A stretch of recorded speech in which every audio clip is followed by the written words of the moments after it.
This is a video pendant tutorial from Clever Crafting. We'll be making pendants or beads with Scrabble wood tiles. So what you'll need are scissors, a metal file, some small paintbrushes, super glue, some small Aanraku jewelry bales, and of course Scrabble tiles.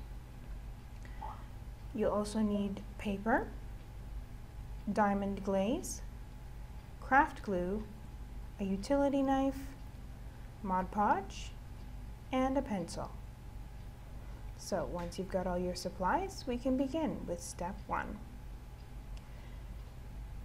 First, in choosing supplies, you want to make sure that you choose the correct paper. So you have to look at the size of the tile and see if the pattern that you want is going to actually fit on that tile. So the way you can do that is to either take a tile itself and hold the paper up to a light with the tile behind and see where the pattern fits.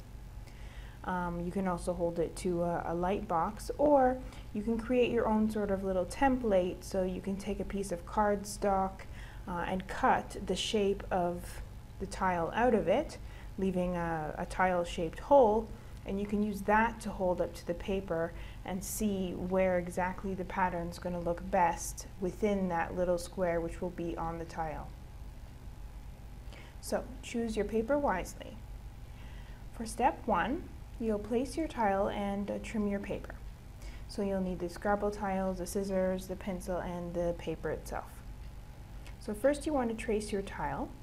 You want to draw the outline on the back of your paper where you want to place the tile.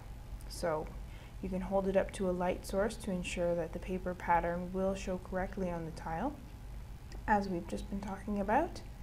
And then once you have your outline where the tile will be, you actually want to trim the paper a bit wider, a bit larger than the actual tile, by about 3/4 to a 1/2 inch outside that outline. You just want enough space basically to hold the paper while you're applying the glue. Step 2, you want to get out the glue. You're going to spread it onto the back of the paper thinly and evenly using one of your paintbrushes. And then place the tile on the paper within the outline and actually make sure that it's the correct side up to make sure that the pattern is facing the correct way. Not all tiles are perfectly square, so you want to make sure that the pattern is facing the right way.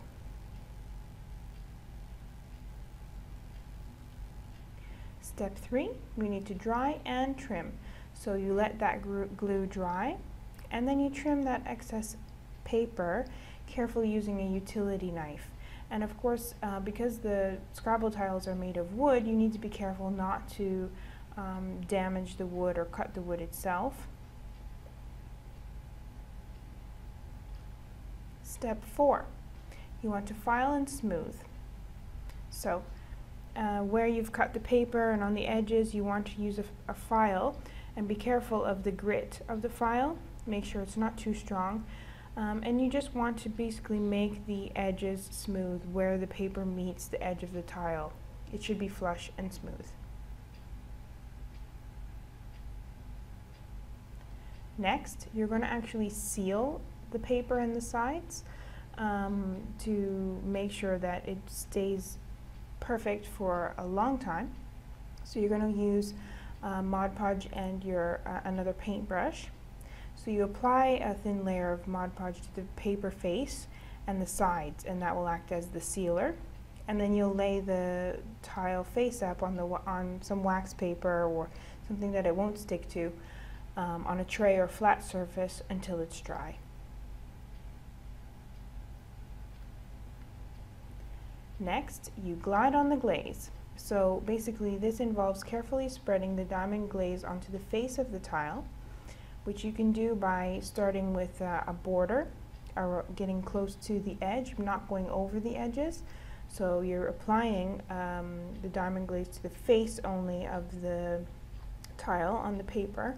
You start with the border and then fill in the rest of the tile's face. And as for bubbles, when you first start, the first amount that you squeeze out might have a bubble in it, so you can leave that to the side. Don't put that on the tile. And then with your bottle at an angle, you can continue to apply the glaze, and if there's any bubbles that end up showing up, you can use a fingernail or a needle to sort of drag it off the tile.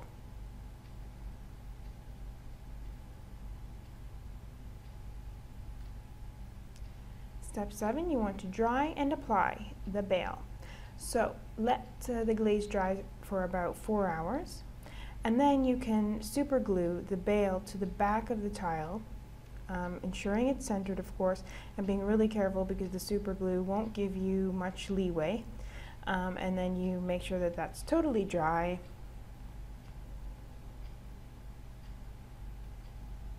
And then you just do your final touches and curing. So final touches, you get out the file again, be really careful just to get rid of some of the glue or glaze that's sort of lurking on the edges or on parts of the tile. Yeah, just be careful not to damage the face of it or the tile itself. And then the tile should be left to fully cure for a couple of days before you enclose it or in anything or cover it in any way. But it will be dry after about 4 hours, but to fully cure you'll want to leave it a bit longer. And that's it. Now you can go show off your creation or give it away as a gift. This was a pendant tutorial for wood Scrabble tiles by Clever Crafting, and you can get your quality creative wood tiles from Clever Crafting on Amazon.com. Thank you.